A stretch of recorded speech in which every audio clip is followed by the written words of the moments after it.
Vamos lá, pessoal. Seguindo o nosso projeto de pílulas de TGE, é hora de falar dos outros elementos do Estado moderno. Na última nós falamos sobre o elemento povo, agora nós vamos falar sobre o elemento território, o elemento ordem jurídica e o elemento soberania. Lembrando que o Estado, a ideia de Estado é aquela pessoa jurídico-político reconhecida internacionalmente e composta por um povo soberano, localizado em um determinado território e observando uma ordem jurídica estabelecida.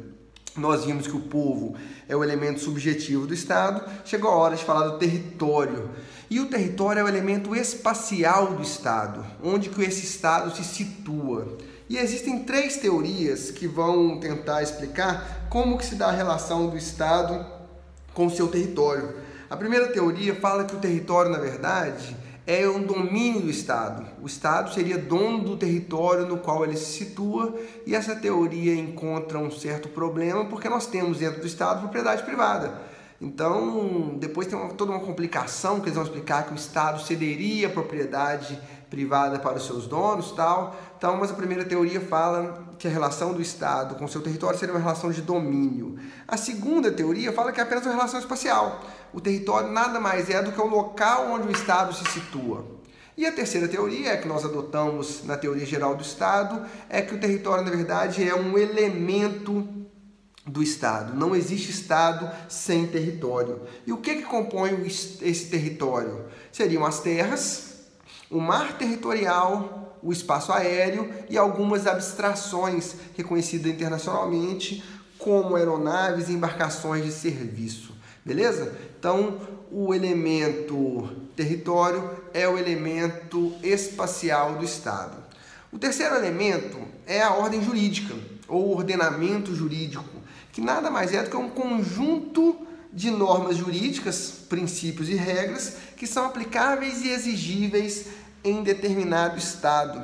Então, o ordenamento jurídico são as leis aplicadas dentro do território estatal. O ordenamento jurídico brasileiro são as leis aplicadas no território brasileiro.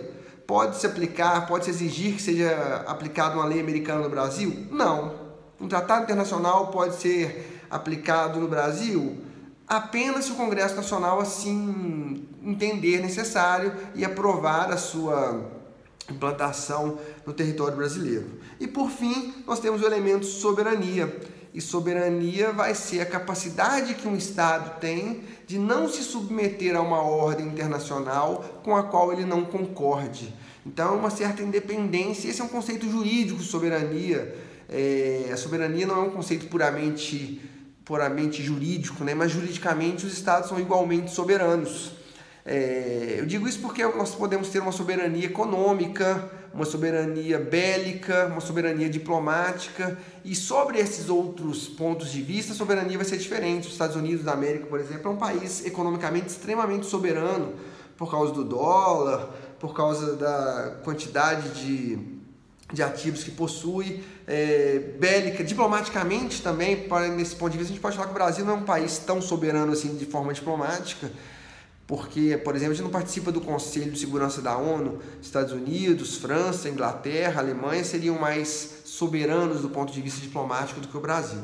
Beleza? Então, essa pílulazinha curtinha foi só para a gente fechar esse rol de elementos do Estado. Lembrando, basicamente, são 4 os elementos do Estado: povo, território, soberania, e esses 3 são reconhecidos por qualquer autor de teoria geral do Estado, e a ordem jurídica, o ordenamento jurídico como um 4º elemento, reconhecido pela maioria da doutrina também. Beleza? É isso.